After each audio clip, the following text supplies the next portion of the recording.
Hello guys, welcome to our channel brightest perception. आज की जो हमारी वीडियो है ना, वो हमारे यूपीएससी एस्पिरेंट से बहुत से लोगों को हेल्प करने वाली है। आज की जो हमारी वीडियो है वो बेसिकली हमें कि how to prepare for UPSC prelims in just 3 months as a beginner. तो बेसिकली होता क्या है कि बहुत सारे बच्चे जो रहते हैं ना, उनका जब ग्रेजुएशन हो जाता है उसके बाद वो सोचते हैं कि हम एक काम करें, यूपीएससी की फील्ड में जाए उन्हें। और बहुत से लोग होते हैं जिन्हें लेट पता चलता है इस एग्ज़ाम के बारे में, तो जिसकी वजह से वो ना अपना एक अटेम्प्ट वो हर चीज़ से क्वालिफाई होती है। उनकी एज जो रहती है वो भी सही रहती है, एज लिमिट में भी आते हैं वो, उनके एजुकेशन क्वालिफिकेशन देखे तो वो भी उस क्राइटेरिया में फिट करते हैं। बट जस्ट बिकॉज वो उसके लिए तैयार नहीं है इसलिए वो उनकी एग्ज़ाम नहीं देते, उनका एक अटेम्प्ट गवा देते। ना ये वीडियो उन लोगों के लिए है कि जिन्हें अभी लग रहा है कि हमें मतलब इस एग्ज़ाम की तैयारी करनी चाहिए, हम ये एग्ज़ाम कर सकते हैं। तो आप लोगों को ना बेसिकली अपना जो चांस है ना वो मत खोना, क्योंकि कोई सी भी कैटेगरी का पर्सन हो 5 चांस सबको यूपीएससी ने दी हुई है। तो आप अपने चांस मत खोइए। आपके पास जो 3 मंथ्स भी अगर आपके पास है ना, तो बेसिकली अभी तो 3 मंथ से बहुत ज़्यादा टाइम है हमारे पास। बट अगर 3 मंथ्स की बात करें तो आप 3 मंथ्स में भी अपने एग्जाम की प्रिपरेशन कर सकते हैं। तो कैसे आप अपने एग्जाम की प्रिपरेशन 3 मंथ में कर सकते हैं, कैसे आप अपना जीएस जो है वो क्वालिफाई कर सकते हैं। तो आज की जो हमारी वीडियो होगी ना, वो सिर्फ जीएस के पर्सपेक्टिव में होगी। इसके अलावा जो सीसेट की वीडियो होगी वो अलग से बनेगी कि आप सीसेट कैसे कवर करेंगे। और अगर आप चाहते हैं कि इसी वीडियो को आप पूरा एंड तक देखिए, उसके बाद अगर आपको लगता है कि मुझे इसको और ज़्यादा डिटेल में बताना है तो प्लीज़ लाइक, सब्सक्राइब और कमेंट कीजिएगा। तो उसमें जो नेक्स्ट वीडियो होगी ना, उसमें मैं आपको बताऊंगी कि किस किस सब्जेक्ट से कौन कौन सा टॉपिक आपको कवर करना चाहिए, जो मेन टॉपिक्स आपको कवर होने ही चाहिए आपको प्रीलिम्स के अकॉर्डिंग, वो बताए जाएंगे। इसके अलावा आपको एक शेड्यूल बताया जाएगा कि शेड्यूल से आप वर्क कर सकते हैं, कौन से सब्जेक्ट का कितना वेटेज रहता है, कौन से सब्जेक्ट से कितना हमें, कौन से टॉपिक का ज़्यादा वेटेज रहता है, कौन से टॉपिक का कम वेटेज रहता है। तो इस तरह हमारा पूरा जो वीडियो है वो नेक्स्ट वीडियो में करने वाले, ठीक है। तो सबसे पहले हम लोग स्टार्ट करते हैं कि जीएस की अगर हमको मतलब प्रिपरेशन करनी है तो कैसे करनी है हमको 3 मंथ्स में। तो सबसे पहले आपको क्या करना है कि आपको हाई वेटेज जो टॉपिक्स है ना उन पे ध्यान देना है। अगर हम बात करें तो टोटल हमारे जो यूपीएससी है उसमें टोटल अगर हम बात करें तो हमारे कितने सब्जेक्ट्स हो जाते हैं, 17 सब्जेक्ट्स हो जाते हैं। 17 सब्जेक्ट कौन कौन से हो जाते हैं तो आप एक बार देख लेते हैं। हिस्ट्री, पॉलिटी, हिस्ट्री हो गया, पॉलिटी, ज्योग्राफी, इकोनॉमिक्स, इसके अलावा साइंस एंड टेक, आपका इन्वायरमेंट आ गया, आपका डिजास्टर मैनेजमेंट आ गया, आपका आर्ट एंड कल्चर आ गया, और इंटरनेशनल रिलेशंस आ गया। इस तरह से बहुत सारे टॉपिक्स को जब हम लोग कंबाइन करते हैं तो इस तरह से हमारे कितने टोटल 17 जो सब्जेक्ट्स है वो इसमें इंक्लूड हो जाते हैं। तो इसके बारे में हम लोग हमारे नेक्स्ट वीडियो में बात करेंगे कि कौन से 17 सब्जेक्ट्स रहते हैं। बट अभी आपको जो प्रीलिम्स को क्वालिफाई करने के लिए सिर्फ आपको जो मेन सब्जेक्ट्स पढ़ने हैं वो हो जाएंगे आपकी polity, history, geography and economy. तो ये 4 जो सब्जेक्ट्स है ना, इससे आपका प्रीलिम्स के लिए मेन इंपॉर्टेंट है। अगर हम बात करते हैं पॉलिटी की, तो पॉलिटी में आपके टोटल आते हैं 25 से 30 मार्क्स की क्वेश्चन जो है वो हमारे सिर्फ पॉलिटी में से आ जाते हैं। हिस्ट्री में से बात करें तो हिस्ट्री में हमारे 20 और 25 मार्क्स के क्वेश्चन आते ही आते हैं। ज्योग्राफी में 15 से 20 मार्क्स के क्वेश्चन आते हैं और इकोनॉमिक्स से भी 50 से 20 मार्क्स के क्वेश्चन आते हैं। अब इसमें जो बेसिकली अगर हम बात करते हैं तो पॉलिटी में जो हमको किस किस चीज़ पे फोकस करना है, तो आपको कॉन्स्टिट्यूशन वाले टॉपिक पे फोकस करना है। गवर्नमेंट की जो भी रिसेंटली जो स्कीम्स आई है उस पर फोकस कीजिए। जो भी गवर्नमेंट के इंस्टीट्यूशंस हो गया, जैसे क्या नीति आयोग है, इस टाइप से जो भी इंस्टीट्यूशंस गवर्नमेंट के, उन पे फोकस कीजिए। उनका क्या वर्क रहता है, वो कब इस्टेब्लिश हुई है, उसमें क्या क्या कौन कौन पर्सन उसमें इंक्लूड रहता है, कौन उसके मेंबर्स होते हैं, उन पर कॉन्सेंट्रेट कीजिए। रिसेंटली अगर उनसे रिलेटेड कोई न्यूज़ आई है तो उस न्यूज़ को देखिएगा। इसके अलावा अगर हम बात करें हिस्ट्री, तो हिस्ट्री में बेसिकली आपको 3 हिस्ट्री को आपको क्या करना पड़ता है, पढ़ना पड़ता है। हिस्ट्री 3 पार्ट में, एक हो जाती है हमारी एंशियंट हिस्ट्री, सेकंड हो जाती है हमारी मेडिवल हिस्ट्री, और थर्ड हो जाती है हमारी मॉडर्न हिस्ट्री। तो ये जो है ना बेसिकली हमारी 3 हिस्ट्रीज हैं जो हमको हिस्ट्री को 3 पार्ट में डिवाइड किया जो हमको पढ़ना है। इसमें आपको अगर बात करें तो हम ज़्यादातर क्वेश्चन जो रहते हैं ना वो मॉडर्न हिस्ट्री और freedom struggle as well as ancient history से आते हैं। मिडिवल हिस्ट्री से अगर बात करें तो मिडिवल हिस्ट्री का जो वेटेज है ना वो यूपीएससी के प्रीवियस ईयर्स में देखा गया है तो वो बहुत कम है। बट हम कह नहीं सकते बिकॉज यूपीएससी कब कहाँ क्या कर जाए वो कोई भी हम लोग अनुमान नहीं लगा सकते, उसका कोई भी प्रेडिक्शन नहीं हो सकता है। इसलिए आपको मिडिवल हिस्ट्री भी पूरी तरीके से छोड़ना भी नहीं है, बट इतना भी नहीं करना है कि आपको इस पर पूरा फोकस भी इस पर नहीं करना है।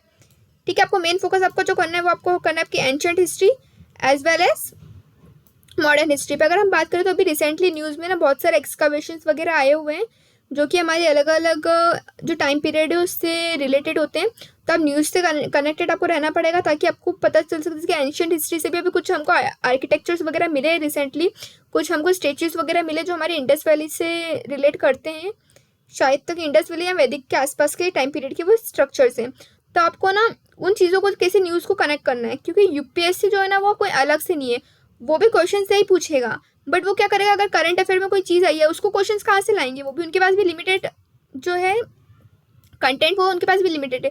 तो करंट अफेयर में अगर कोई चीज़ आई है तो उसी से जोड़ के कुछ क्वेश्चन पूछ सकते हैं। तो आपको करंट अफेयर्स पे भी फोकस करना है और ये सब्जेक्ट्स पे फोकस करना है। इसके बाद अगर हम बात करते हैं हमारी ज्योग्राफी की, तो ज्योग्राफी में आपको इंडियन ज्योग्राफी पे एक क्लाइमेट वाला जो टॉपिक है उस पर और आपकी फिजिकल फीचर्स पे आपको कॉन्सेंट्रेट करना है। ये जो है ना ये मैक्सिमम आपको पूरा कोर्स जो है ना वो इसी से कवर होता है। और इकोनॉमी में तो आपको बेसिक कंसेप्ट जो होते हैं हमारे जीडीपी हो गया, एनएनपी हो गया, इसके अलावा जो भी हमारे इकोनॉमिक्स से रिलेटेड हमारी कुछ भी पॉलिसीज वगैरह हो गई, जो बजट आता है जैसे कि इस साल का बजट आया तो वो बजट और गवर्नमेंट की जो भी स्कीम्स वगैरह है वो आपको इसमें पढ़नी होगी, ठीक है। तो ये तो बात हो गई हमारी मेन सब्जेक्ट्स की कि जो हाई वेटेज टॉपिक्स होते हैं वो हमारे क्या क्या हो जाएंगे। इसके अलावा जो अगर आप जैसे पढ़ाई कर ही रहे हैं, आपको लग रहा है पॉलिटी कर रहे हैं, तो आप क्या कर सकते हैं, जैसे अगर पॉलिटी पढ़ रहे हैं तो पॉलिटी से रिलेटेड हमारा क्या हो जाएगा, आईआर को ले लीजिए, ठीक है। वैसे अगर आप हिस्ट्री कर रहे हैं तो हिस्ट्री को पढ़ते पढ़ते आप अपने साथ आर्ट एंड कल्चर को भी कर सकते हैं साथ में। वैसे ज्योग्राफी के साथ में आपका इन्वायरमेंट हो जाएगा। इस टाइप से ना आप सब्जेक्ट्स एक दूसरे से जो रिलेटेड सब्जेक्ट्स हो जाते हैं उनको आप एक दूसरे से कंबाइन करके पढ़ सकते हैं। इसीलिए ये जो हमारे हैं सब्जेक्ट्स ये हमारे क्या हो जाते हैं, मेन फोकस वाले सब्जेक्ट्स हो जाते हैं।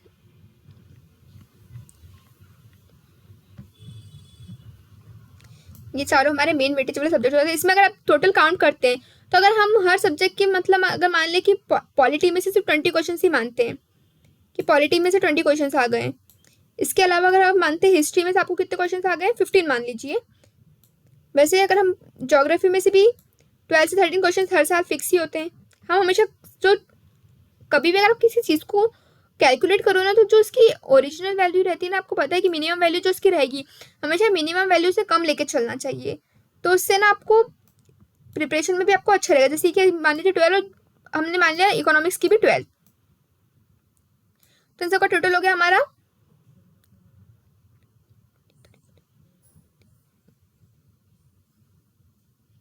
59 मार्क्स। और इसके अलावा हमारे करंट अफेयर्स में से थोड़े से मार्क्स आ जाएंगे, थोड़ा सा हमारा करंट अफेयर्स हो जाएगा। तो और करंट अफेयर्स में से मान लीजिए आपको 12 मार्क्स करंट अफेयर्स के क्वेश्चंस मान लेते हैं, हम एग्जाम्पल के तौर पे मान रहे हैं, इससे तो इससे ज़्यादा कहीं वेटेज रहेगा। तो ये हो गए हमारे 71 मार्क्स। और थोड़े बहुत क्वेश्चंस क्या करना है आपको, साइंस एंड टेक का देखना पड़ेगा। तो आप साइंस एंड टेक की क्या कीजिए, आप यूट्यूब से मैराथन सेशंस देख लीजिए, क्योंकि साइंस एंड टेक की कोई भी ऐसी बुक नहीं है और यूपीएससी ने कोई साइंस एंड टेक का इसका कोई सिलेबस बताया नहीं है कि आपका साइंस एंड टेक का सिलेबस क्या होगा। उन्होंने सिर्फ ये बोला है कि आपको साइंस एंड टेक के लिए क्या क्या करना है। तो आप साइंस एंड टेक के लिए तो करंट अफेयर्स में जैसे कुछ भी रिसेंटली कुछ भी लॉन्च हुई है, मिसाइल्स वगैरह कुछ भी टेक्नोलॉजी का वो है तो वो पढ़ लीजिए साइंस एंड टेक के लिए। साइंस एंड टेक से हर साल मतलब ज़्यादा नहीं बट हाँ 8 से 10 क्वेश्चन आते ही आते हैं। तो अगर हम इसके भी 10 क्वेश्चन मान लेते हैं तो 20 मार्क्स, 10 क्वेश्चंस के 20 मार्क्स हो जाएंगे हमारे। तो इस तरह से आ जाएंगे हमारे 81 मार्क्स। अगर आप सिर्फ 3 मंथ्स की प्रिपरेशन से अगर 81 मार्क्स ला सकते हैं तो ये बहुत अच्छी आपकी मतलब प्रिपरेशन की बात हो सकती है। अगर आप थोड़ा सा और एक्स्ट्रा हेल्प कर लेंगे, ये हमने वेटेजेस कम ले, अगर ज़्यादा वेटेज देखेंगे तो हम क्या कर सकते हैं, हमारा प्रीलिम्स जो है इसके एक स्ट्रेटेजी से करके हम इसे क्लियर कर सकते हैं। बट ये चीज़ों का आपको ऐसा तो नहीं कि आपको सिर्फ बुक्स पढ़नी है या ऐसा करना है, मेहनत आपको करनी पड़ेगी। अगर 3 महीने लिए तो आपको 3 महीने पूरा फोकस उस पर करना पड़ेगा। जैसे बाकी बच्चे जो 1 साल से प्रिपरेशन कर रहे हैं वो अगर हर दिन भी 6 घंटे 5-6 घंटे भी पढ़ रहे हैं, तो आपका अगर उनसे कंपटीशन है तो आपको कम से कम 8 घंटे पढ़ना पड़ेगा। और आपको हर सब्जेक्ट ऐसा नहीं, आप भी कुछ छोड़ नहीं सकते, आपको कवर सब करना पड़ेगा। और वो कवर कैसे करेंगे वो हम देखते हैं। तो आपको करना क्या होगा, एक तो ना आपको जो रिसोर्सेज आप यूज़ करेंगे ना वो क्वालिटी ऑफ रिसोर्सेज यूज़ कीजिएगा। 6 से 12 तक की जो बुक्स है पहले तो सबसे पहले आपको वो पढ़नी होगी, एनसीईआरटी जो हमारा बेस होता है, इससे आपको हर चीज़ का आइडिया हो जाएगा। अब एनसीईआरटी का आपको ऐसा नहीं कि आप एनसीईआरटी लेके बैठे तो बिल्कुल डीप स्टडी करना है, नहीं। आप एनसीईआरटी के लिए बेसिकली जो मैंने करा था वो ये था कि आप जाइए यूट्यूब पे सीधे मैराथन सेशंस लीजिए और 6 से 10 तक के तो मैराथन सेशन देख लीजिए, नोट्स बनाने की जरूरत नहीं पड़ती बुक्स की, एनसीईआरटीज की। मैराथन सेशन देखने का जो मेन बुक्स है वो आपकी हमेशा 11th एंड 12th की बुक्स बहुत ज़्यादा इंपॉर्टेंट रहती है हर सब्जेक्ट की, तो 11th एंड 12th की बुक्स को भी अच्छे से मैराथन सेशन में देख लीजिएगा। इसके अलावा जो आपकी ऑथेंटिक बुक्स है, हर सब्जेक्ट की ऑथेंटिक बुक, फॉर एग्जाम्पल अगर हम बात करते हैं तो हमारी पॉलिटी की आ जाती है एम लक्ष्मीकांत आ जाती है, हिस्ट्री की आ जाती है हमारी, हिस्ट्री के आर एस शर्मा हो गया, नितिन सिंघानिया हो गया, सारी बुक्स हो गई। हमारी ज्योग्राफी के लिए जीसी लियांग हो गई, इकोनॉमिक्स के लिए हमारी रमेश सिंह हो गई। तो इन बुक्स को आप एक बार मैराथन सेशन में देख लीजिए। मैराथन सेशन इसलिए हम देख रहे हैं कि मैराथन सेशन में आपको हर टॉपिक जो है ना उसका एक बेसिक आइडिया हो जाएगा। जिसका कोई भी टॉपिक अगर आपको, जैसे क्या इन्होंने बोला कि इंडस वैली सिविलाइजेशन, तो इंडस वैली सिविलाइजेशन बोला तो आपको, अब आप मैराथन सेशन देखा है ना आपने, तो मैराथन सेशन में आपको एक आइडिया तो रहेगा कि हाँ इंडस वैली सिविलाइजेशन किस चीज़ से रिलेटेड था। तो वो बेसिक आइडियाज़ के लिए मैराथन सेशन देखिएगा, उसके बाद फिर आप उसको डीप स्टडी आप हर चीज़ की कर सकते हैं। इसके अलावा आप यूपीएससी के प्रीवियस ईयर क्वेश्चन सॉल्व कर लीजिएगा, और यूपीएससी की जो ऑफिशियल वेबसाइट है उससे भी आप इन्फॉर्मेशन वगैरह निकाल सकते हैं। इसके अलावा अगर आप चाहे तो विजन आईएएस, इनसाइट आईएएस, केएसजी, दृष्टि, इस टाइप से जो भी कोचिंग्स है उसके ऑनलाइन मटेरियल्स भी एक बार चेक कर सकते हैं, उससे आपको नोट्स वगैरह में हेल्प हो जाएगी। और अपने नोट्स प्रिपेयर करते जाइएगा साथ ही साथ, जैसे अगर आप कोई टॉपिक कर रहे हो तो उसको नोट्स प्रिपेयर कीजिएगा, टॉपिक को याद कीजिएगा, क्योंकि आपके सिर्फ 3 महीने बचे तो अपना लिख के छोड़ नहीं सकते, किसी भी टॉपिक को आपको हाथों हाथ उसको याद करना पड़ेगा। इसके अलावा आप क्या कीजिएगा, आप मॉक टेस्ट जो है ना, मॉक टेस्ट का वो, एक मिनट, या सब लोग ना मॉक टेस्ट को full length mock test attempt कीजिएगा। मॉक टेस्ट से आपको ये मालूम पड़ेगा आपका एक बार अगला है कि आपको पूरा कोर्स हो गया, आपने ये कर लिया है, उसके बाद मॉक टेस्ट दीजिएगा, तो उससे आपको ये पता चलेगा कि आप एग्जाम के लिए एग्जैक्टली कितने प्रिपेयर है, और आपके कौन से टॉपिक है जो आप वीक हो रहे हैं, किस टॉपिक के क्वेश्चन आप कर नहीं पा रहे, कौन से सब्जेक्ट के क्वेश्चन आपसे बन नहीं रहे, और यूपीएससी किस टाइप के क्वेश्चन पूछता है। तो उसके लिए हमारे क्या है, मॉक टेस्ट बहुत इंपॉर्टेंट होते हैं, तो आप मॉक टेस्ट दीजिएगा। और इसके अलावा अपने प्रीवियस क्वेश्चन भी सॉल्व कर ही रहे हैं। इसके अलावा अपनी जो क्वेश्चन सॉल्विंग टेक्निक्स है ना उस पर ध्यान दीजिएगा, और टाइम को मैनेज कीजिएगा, क्योंकि यूपीएससी की जो क्वेश्चन होते हैं उसमें आपका टाइम मैनेजमेंट बहुत ज़्यादा इंपॉर्टेंट होता है, तो टाइम मैनेजमेंट पे ध्यान दीजिएगा। और आपके जो भी टॉपिक्स आपको जो अपनी वीकनेस है उसको इम्प्रूव कीजिए, जो टॉपिक्स आपको लग रहा है कि आप इस टॉपिक में वीक है तो उस टॉपिक के एमसीक्यूज निकालिए, उस टॉपिक्स को पढ़िए, फिर उस टॉपिक के से रिलेटेड क्वेश्चंस निकाल कर उनको सॉल्व कीजिए, ताकि आपकी वीकनेस जो रहेगी ना उसको भी आपको इम्प्रूव करना है। इसके अलावा आपको बेसिकली तो आपको अगर आप जो करंट अफेयर्स होते हैं वो बेसिकली अगर हम कहें तो 6 से लेके तो 8 मंथ्स तक के करंट अफेयर्स हमारे इंपॉर्टेंट होते हैं, पर आपको 12 मंथ्स की तो जो करंट अफेयर्स है वो पढ़ने ही होंगे एग्जाम से 12 मंथ्स, मतलब अगर हमारी एग्जाम नेक्स्ट मंथ अगर हम बात करें तो नेक्स्ट ईयर में हमारी एग्जाम मई 2025 में है, तो आपको मई 2024 में किससे करंट अफेयर्स पढ़ने ही होंगे। और मई 2024 से भी नहीं, आपको ना जनवरी से आपको करंट अफेयर्स पढ़ने होंगे, जनवरी 2024 से करंट अफेयर्स को पढ़ना होगा आपको, ठीक है। इसके लिए आप कोई सा भी न्यूज़पेपर जो आपको ठीक लगता है, लाइक द हिंदू हो गया, हमारा इंडियन एक्सप्रेस हो गया, और भी जो भी आपको ठीक लगे वो न्यूज़पेपर आप इसको फॉलो कर सकते हैं। बेसिकली अगर हम बात करें तो यूपीएससी के 2 न्यूज़पेपर सबसे ज़्यादा फेमस चलते हैं, एक हो जाता है हमारा हिंदू और दूसरा हो जाता है हमारा इंडियन एक्सप्रेस।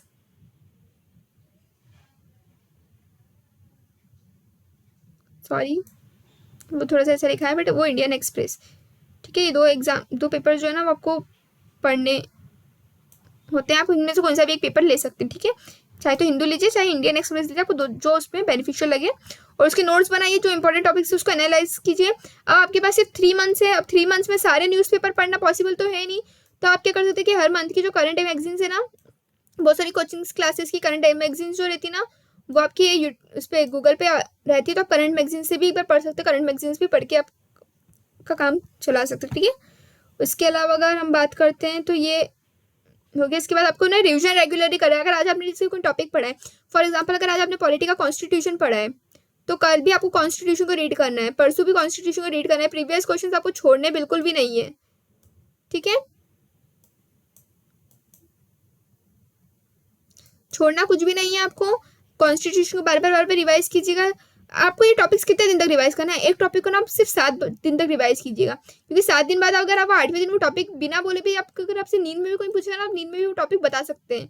7 दिन तक आपको टॉपिक रिवाइज करना चाहिए। अगर आज आपने कॉन्स्टिट्यूशन पढ़ा है और कल आपने ज्योग्राफी का कोई भी टॉपिक पढ़ा है, जैसे कि आपने पढ़ लिया माउंटेन्स, तो ये जो माउंटेन्स है ना वो आपको उसको 7 दिन तक रिवाइज कीजिएगा। इसके बाद कोई और टॉपिक पढ़ रहे हो तो उसको 7 दिन तक रिवाइज कीजिएगा। ऐसे 7-7 दिन तक आपको रिवाइज करना है। आपके नोट्स को आपको ज़्यादा लेंदी नहीं बनाना है, शॉर्ट नोट्स बनाइएगा उनको और क्लियर नोट्स बनाइएगा। जो भी आपको लग रहा है कि इंपॉर्टेंट पॉइंट्स उसको लिखिएगा। ज़्यादा लेंदी नोट्स बनाने से आपको एग्जाम के टाइम पे आपको, जैसे आप एग्जाम है तो अगर आप एग्जाम में भी अपने नोट्स लेके जाएंगे ना तो आपको वहाँ पे इतने मोटे नोट्स पढ़ने का बस टाइम नहीं लगेगा। इसलिए नोट्स जितने हो सके उतने शॉर्ट और कम पेजेस में बनाइएगा। इसके अलावा अपने टाइम को ध्यान रखिएगा और ज़्यादा से ज़्यादा टाइम अपने एग्जाम में दीजिएगा, क्योंकि आपका टाइम कम है, 3 मंथ्स ही है। तो आपको ना अपनी जो आप प्रिपरेशन कर रहे हो इसमें आपको कम ज़्यादा से ज़्यादा टाइम देना होगा और अपनी जो एबिलिटी है टाइम मैनेजमेंट की उसको इम्प्रूव कीजिएगा। क्वेश्चन ज़्यादा से ज़्यादा सॉल्व कीजिएगा।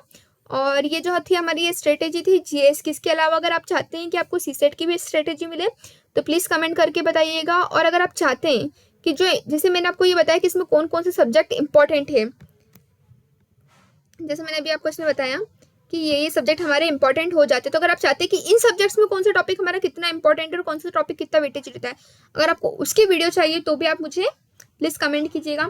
इसके अलावा मैं अभी वीडियोस तो डालूंगी, आप कमेंट करें या ना करें, वीडियोस तो आपको फिर भी मिल जाएगी। बट आपके कमेंट्स मुझे मोटिवेट करेगी तो मैं ज़्यादा जल्दी वीडियोज़ डालूंगी, ज़्यादा जल्दी वीडियोज़ बनाऊंगी, ठीक है।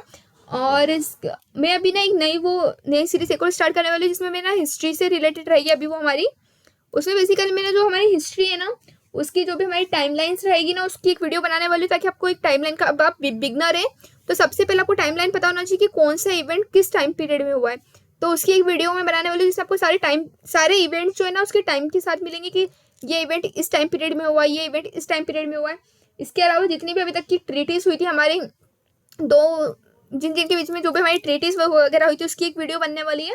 और एक वीडियो होने वाली है हमारी बैटल्स की, कि अभी तक हमारी जो भी एंशिएंट हिस्ट्री अभी तक जो मेन बैटल्स है ना, इंपॉर्टेंट बैटल्स, उसकी वीडियो बनने वाली। तो अगर आपको लगता है कि वो वीडियोस आपके लिए इंपॉर्टेंट है तो प्लीज़ मुझे लाइक शेयर एंड सब्सक्राइब कीजिएगा चैनल को।